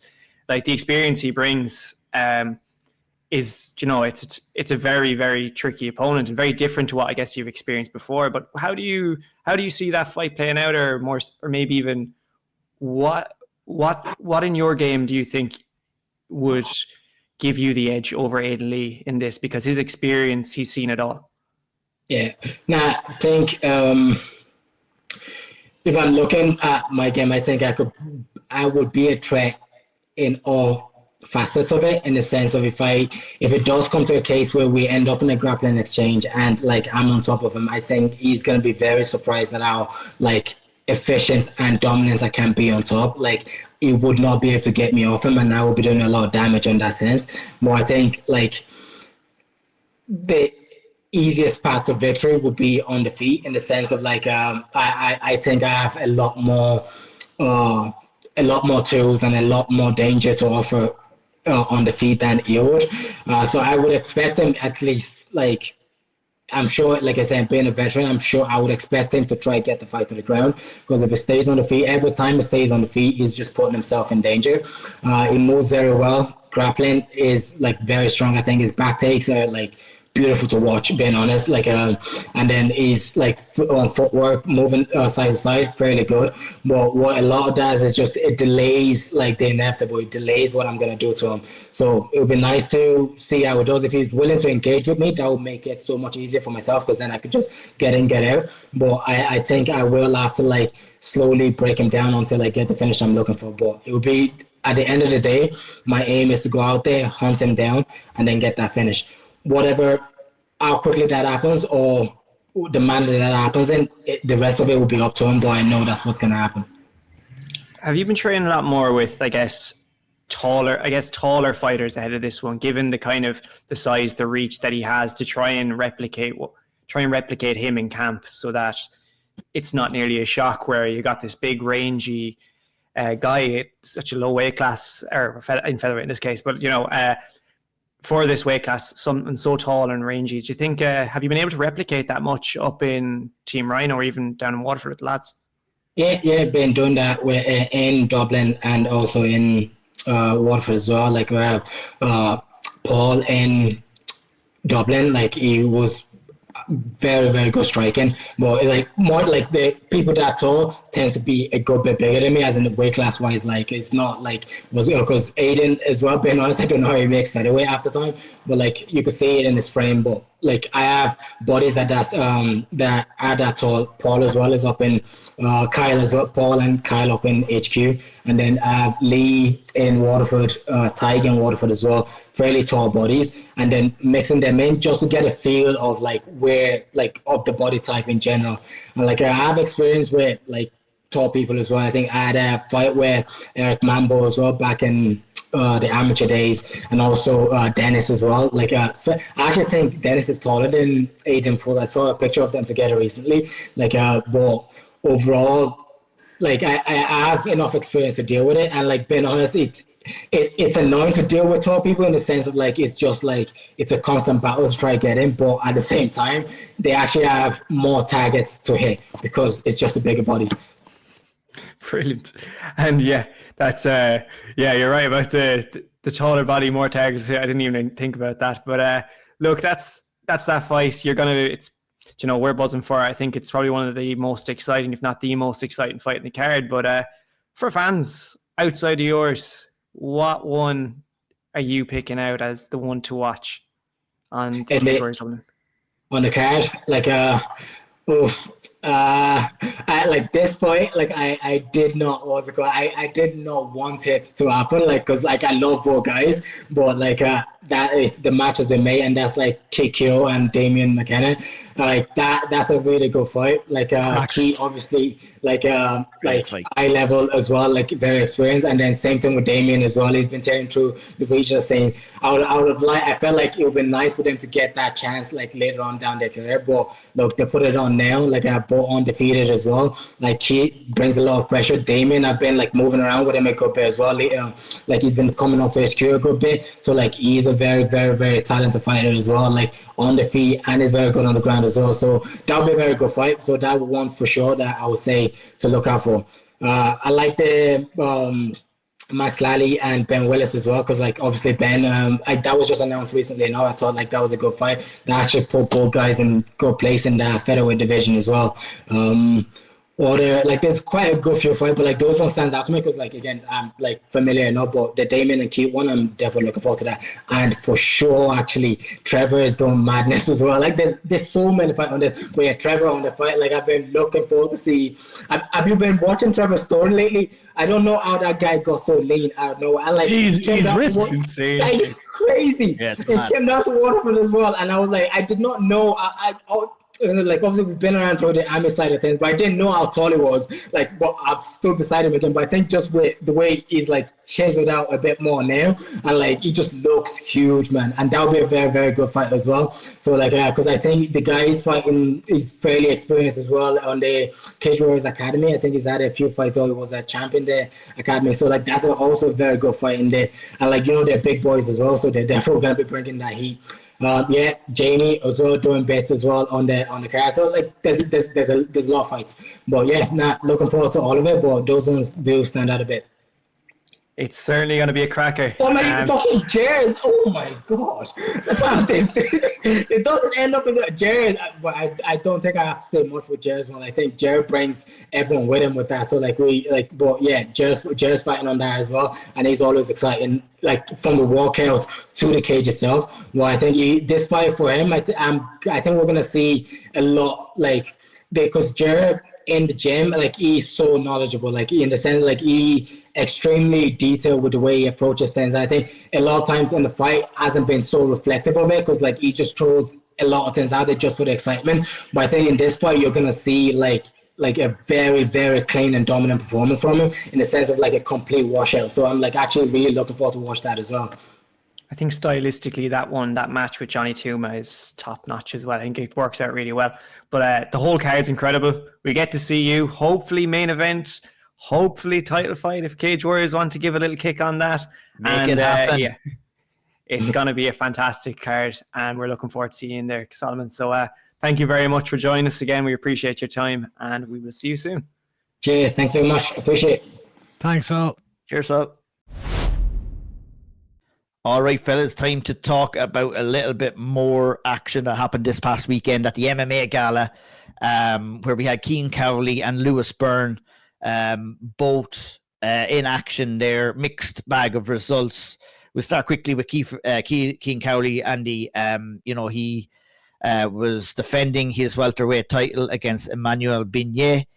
And started the fight quite well, but was just unlucky and was forced to pull out of the fight with an injury there. Take us through some of the action in your opinion of that fight. Yeah, weird night of fights there for the Irish in Denmark, in Copenhagen. Bromby? I'm not sure which one it was.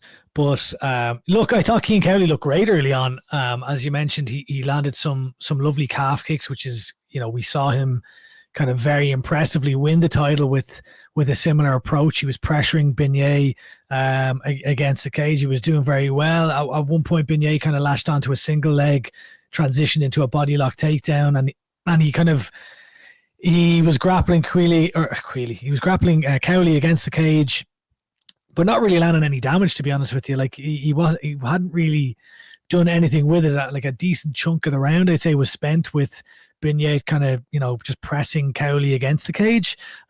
So, in that regard, I think Cian was kind of winning the fight, just with the early pressure, as far as his calf kicks went, the damage that he inflicted at those. And then eventually, after maybe, I'd say it was probably 2 minutes of Beignet with him up against the cage, Cowley then kind of gets underhooks and reverses, turns him on the cage, and just kind of bizarrely drops to the ground. And I think this is where, so what happened here is that the fight ends in a first round TKO at the end of the round. So the fight plays on. Beignet goes for a heel hook of sorts or footlock.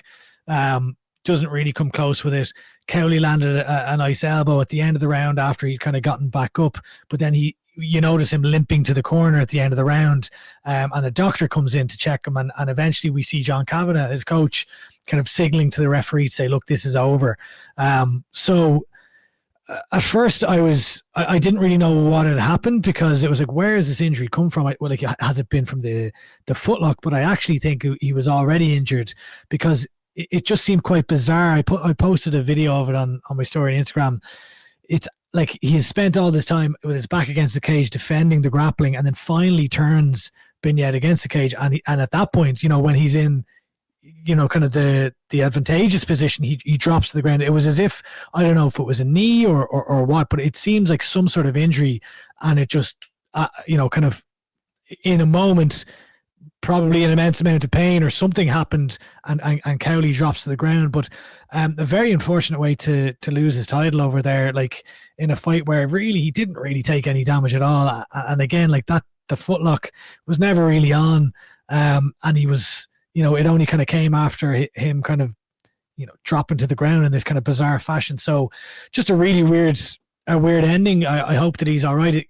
To be honest, it looked like, not being a doctor or any sort of medical expert, the way that he dropped, like it must have been a serious injury of some sort for that to happen. But I haven't heard any word on what exactly it was, but very, very strange in a fight that he was winning. And unfortunately ends in a first round TKO, which will go down, I think, as first round TKO in between rounds. So and ultimately he loses his title. So bizarre stuff over in Denmark. 100%. Was a good night at the office for Team Ryano's Lewis Byrne, who moved into the 3-0, I believe, in his record, and had a great win over Hussein Abbas Zadeh on the same card as well. Kind of controlled the action in all facets here, on the feet and the grappling. Did some great damage and went on to win the fight 30-27 on all three judges' scorecards. Andy, your thoughts on that fight? You watched it as well. Yeah, another I would say even more bizarre fight, and not down to Lewis Byrne. Look, I thought it was a fun first round, back and forth. I thought Lewis landed the better shots overall, but Abazaid was putting up a decent fight. There was some good scrambles, enjoyable watch, but he seemed to kind of just fade towards the end of the round. He definitely looked tired as he left for the stool at the end of the first, and from there, he just seemed to continue to attempt to pull guard throughout the fight. Not even really pulling guard, I would say, more actually just dropping to his back and kind of wanting Lewis to enter his guard rather than actually kind of forcing the action there. Byrne continued to just separate correctly so, intelligently so, bring him back up to the feet. The ref was, I would say, quite passive in this fight as far as dealing with Abazaid's antics. He was kind of he just had a couple of extra seconds, it seemed like, every time where come on, get up, if do you want to fight or not, get up off the ground. Like, Lewis is on the other side of the cage letting him up, you should be getting up quickly. And then at the end of the so that's kind of the way that the second round played on. It was all any damage that was landed at all was from Lewis. So a much clearer second round. I thought he won the first as well, albeit in a closer round. And then in between the second and third round, it just felt like the third round took forever to start. James Sheehan and the rest of the corner and Lewis himself were kind of like, what the fuck is going on here? He's had his minute rest. They were waiting for the referee to make the decision here, and the referee was like, the ref did nothing. Yeah, he did. Like, that's at that stage we were really fucking ragging on referees in this podcast. I know. Look, I didn't know. I mean, it justified though, right? But the referee needs to make that decision as well. If a fighter is taking long to get up, if a fighter is refusing to get off their stool, that's basically, a fighter is never. There's a lot of pride when you're inside in the cage, and a fighter never wants to truly admit. Sometimes, they want the referee, in some cases, to make the decision for them. The referee failed to make the decision for this fight. And not a bad fighter at all. He just looked either exhausted or just checked out. But probably the but getting beaten by a better fighter is probably that's a scary realization too when you're in there. Yeah, and look, a credit to Lewis Byrne. He really upped the gears in the third. He landed a lot more damage. He did his best to make it an exciting fight, but just Abazaid didn't really want to seem to engage. To be fair to him, the odd time, it was kind of one-way traffic, and then he would throw like a nice shot here and there just to keep Byrne on his toes. But as far as I was concerned, that fight was over by the end of the first round. Well, we needed Herb Dean in there to put a halt to that fight now at the end of the first round. A solid win for Lewis Byrne, who moves to 3-0, undefeated as a professional. All credit to him. Like, he was doing his best to force the action to make it exciting, to land damage, which he did. But he just didn't seem to have a dance partner that was able to match him as far as making it any sort of a spectacle or entertaining display, or really a competitive matchup for fans. Yeah, 100%. He's an exciting prospect, Caoilte, Lewis Byrne. He is, yeah. Look, he's been, we've seen what he's been able to do at amateur. He had a bit of a mixed record there, but since he's turned pro, it suits him a lot more. You get lads like that though, that pro suits them a lot more. Solomon Simon, who we spoke to earlier, is the prime example of he was fantastic as an amateur, and it's a bit of a thing with these Ryano lads because now when they turn pro, it suits their style, everything, and the bit having that more time in the cage. Yeah, he's really, really kind of picking up momentum now. 3-0 is, you can see him. I know he's probably not going to be on this Cage Warriors card, but I wouldn't be surprised if he gets on the next one, depending on what their plan with him is. Maybe Cage Warriors is too full at the moment because the amount of fighters that they're signed there and the amount of only slots they can have on cards. But it'd be interesting to see where he goes next because he's got a serious amount of momentum now, and that's it's a decent win. Your man's all right. I remember seeing him against Caoilte Offren, and everything you just said there, Andy, doesn't surprise me one bit. From it just all sounds very familiar because he was a very weird kind of fighter to go against that Abbas Zaid from that levels fight against Caoilte. So beating a jiu-jitsu black belt who's very good, who's very, very dangerous on the ground. It's a good one to have moving 3-0. It's a legit opponent. It's not just someone that's just going to roll over. So fair play. Yeah, 100%. Caoilte, just stay with you. Obviously, Akuma in 19 took place as well a couple of weeks back since we were on the last episode. And, I guess the big shout out here is for the main event, really, isn't it? It was a fantastic fight between Ben Johnson and Lee McKee, a fight that finished in the second round by rear naked choke with Johnson getting the win there. And, we were talking to Paul Brown, who was there commentating and announcing that fight. He was onto it straight away to saying this main event was serious and, a real barn burner from the two lads and a great finish and a great win for Johnson overall. Yeah, contender for Irish Fight of the Year, maybe. Big time. Talk about two boys who left it all in there. And massive win for Ben Johnson. That's a good name to have in your record, early on. And fair play to both of them. They both took, early in the career, took a fight against another Irish prospect. And they just, what a time to be a fan in that one anyway, because they really, you got your money's worth watching that fight. And I think they looked tired there in that second round, but fair play overall. Incredible fight. You can't fault it. So, and fair play to Akuma for matching that one. Yeah, good stuff, Andy. I'm sure I see you nodding in agreement. Yeah, I just feel like this is the stuff I love. Like the scene needs fights like this. Like it's everything that we should be hoping for. I mean, and fair play to two lads who took lumps out of each other back and forth affair. And look, I'm sure obviously Ben Johnson comes out victorious, and I'm sure Lee McGill will be back. But I just want to see more of these types of pro fights on the scene in Ireland. And I think we are seeing these. We're seeing domestic matchups all up and down the island now. Well, mainly in the north because we've no shows in the south. But it's brilliant. It's brilliant to see, and long may it continue. And fair play to the lads. 100%. Let's talk before we wrap it up, lads, for this episode about the upcoming action. Couple of fights obviously made official since we last been on. Caoilte and Loughran versus Lewis McGrillen, a fight that we will be talking about a lot before it happens. Hopefully we'll talk to the man himself as well. In Caoilte, his first fight with the PFL, a belter over there. It's a co-main event in the UFC Abu Dhabi card. We have Paddy McCurry, he's coming up. He'll be fighting pretty soon, September 16th. He goes against Inso Huang on Dana White's Contender Series. Very, very exciting fight for Paddy to see. Obviously a win and a finish there for him would almost guarantee him a UFC contract. Very excited to see if he can get it done.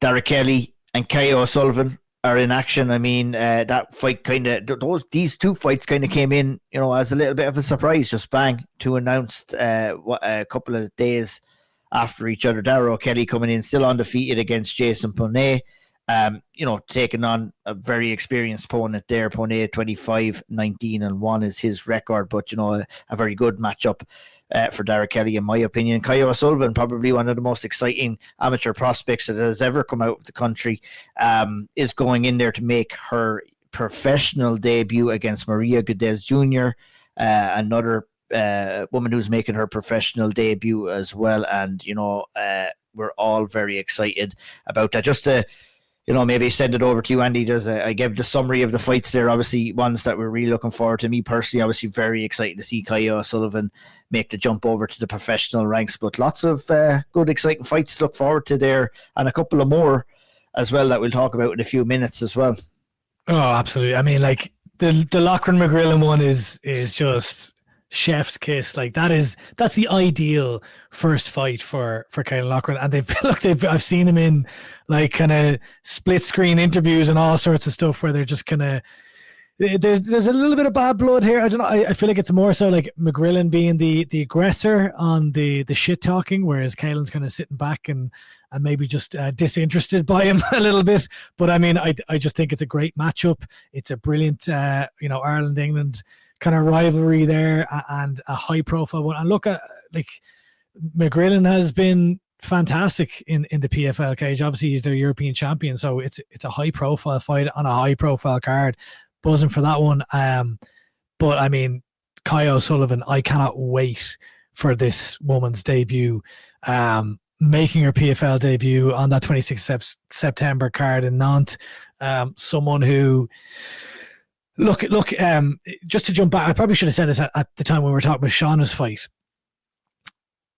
When we're looking at like Irish women's MMA, and we're talking like looking at the likes of Kaya, who we have really high hopes for to get to the UFC. I know she's making her debut in PFL, but like I would see her as someone that there's UFC high hopes there. Like there's taking to the. Yeah, I see her. I think she has the capabilities based off what we've seen to go to the very top. And that's, I don't like saying that. There are lots of things can happen in somebody's career, but like, man, I've been there. I've been lucky enough to see her fight live, as you guys have as well. And I mean, it's just the excitement when you see her and what she's capable of and how she's growing as a fighter. And then, now we get to the new chapter here, and it's fantastic to see a fighter like her, Andy. And I would agree fully with what you're saying there. Yeah, but even like when we look at the what am I trying to say here? Like when you look at the history of Irish women's MMA, like when we discussed Shauna Bannon's performance there for about 10 minutes, and like I feel like fairly and accurately, we're critiquing a performance, but like the reality is Shauna Bannon is an absolute trailblazer. Like Aisling Daly was Ash the First. They used to refer to her as. She went 2-1 in the UFC. Shauna Bannon already holds the record for the most fights by an Irish woman in the UFC with 4 fights. With another win, she will break Aisling. She's already tied it. She will break Aisling Daly's record of, having the most wins by an Irish woman in the UFC. She is a trailblazer for Irish women's MMA. And Aisling Daly, that was like, when did she retired? Almost a decade ago at this point. So like, it's not like it's this easy thing to do. We have not seen many women, Irish women in the UFC. We just haven't. And I know we've had Leah Sinead outside there doing great things. But when we're talking about the UFC, and then so you look at Kaya now making her debut, like the hope there would be that she can then take the sport. Aisling Daly took the sport to a certain height. Shauna Bannon is taking the sport to another height in the UFC. And the hope and this is a lot of pressure to put on a young woman, but the hope and like the potential that Caoilte O'Sullivan has as she makes her professional debut, might I add, is that she could take to the next height of Irish women's MMA in the UFC. And again, of course, Danny, Leah, Sinead, brilliant stuff. They've done brilliant things in Invicta and in Bellator, PFL. And Danny should have gotten her shot in the UFC. 100%. But when we look at history, it's a very small group that are there, and that's, I guess that's to round it out. I babbled on a bit there, but that's why I'm very excited for Kaya and the future that she presents for the UFC.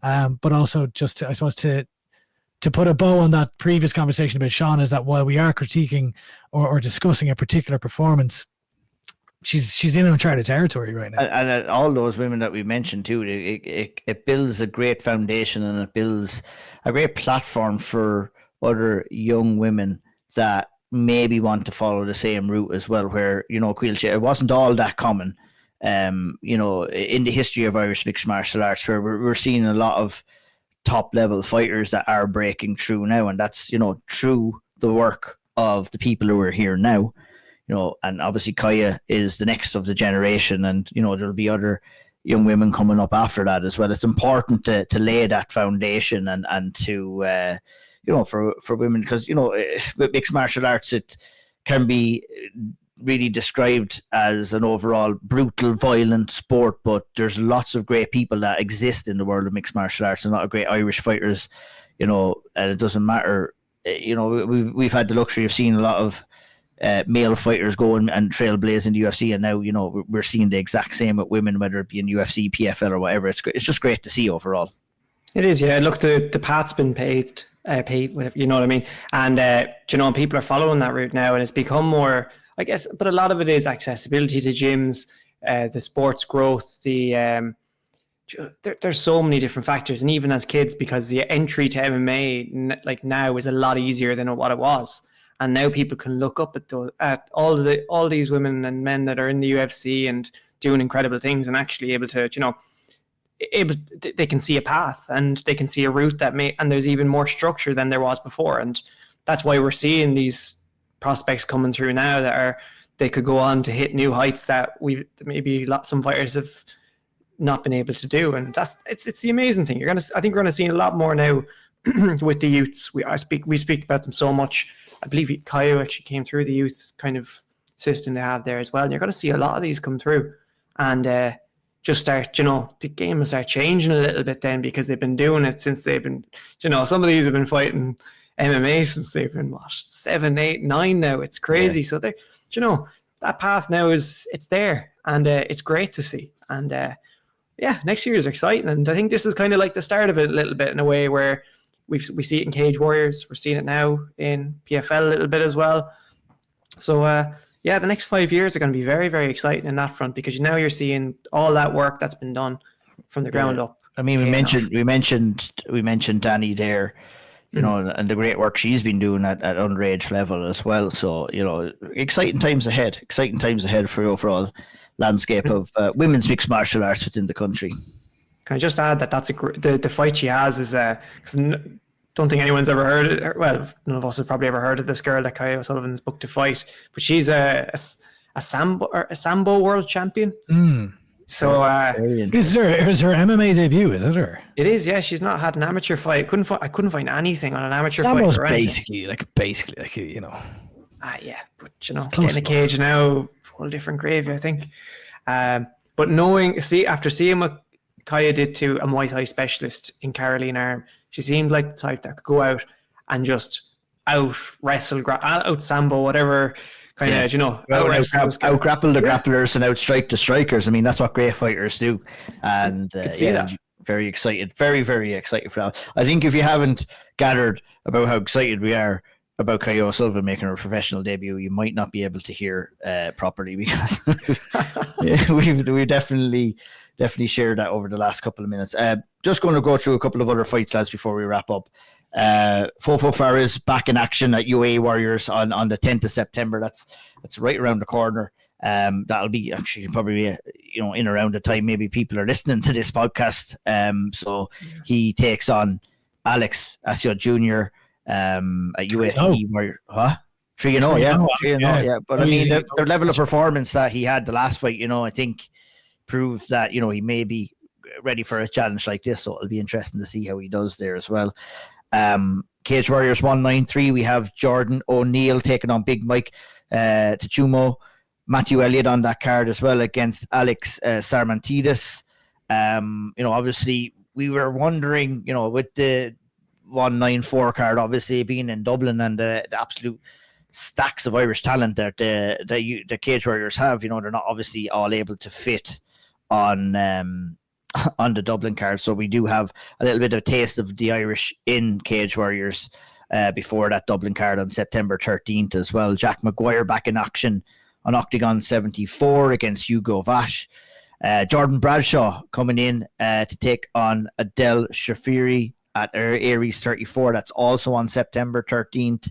Obviously, we mentioned Paddy McCurry on September 16th for his Contender Series fight. And Dennis the Menace Frimpong back in action against Peter Gabal at Octagon 75 on September 20th. So, geez, Caoilte, we have a lot of fights. Yeah. So we're going to have to probably do the Auld Triangle Experience episode. It could be 3 hours long. We might have to do a three-parter to cover all these fights, but we'll do our best, obviously, to cover all of these. A couple of good ones there that I mentioned as well, Caoilte, to get our teeth stuck into as well. And, it's great to see, we have Irish talent fighting here, there, and everywhere across the world. So fantastic to see.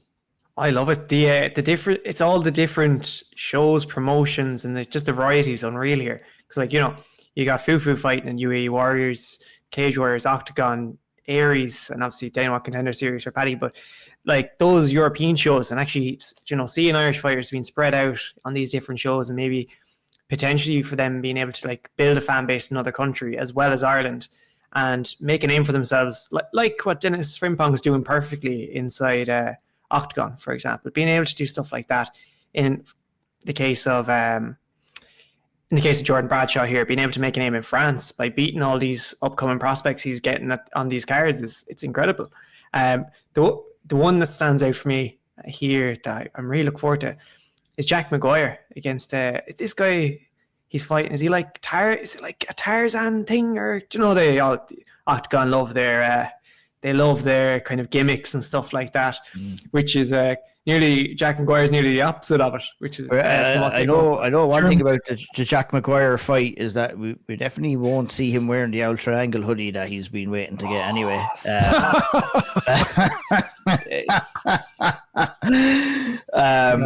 He won the Auld Triangle of the Year last year. He's still waiting to get that hoodie. Surely he's received a hoodie. No. Yeah, I live an hour away. Fuck.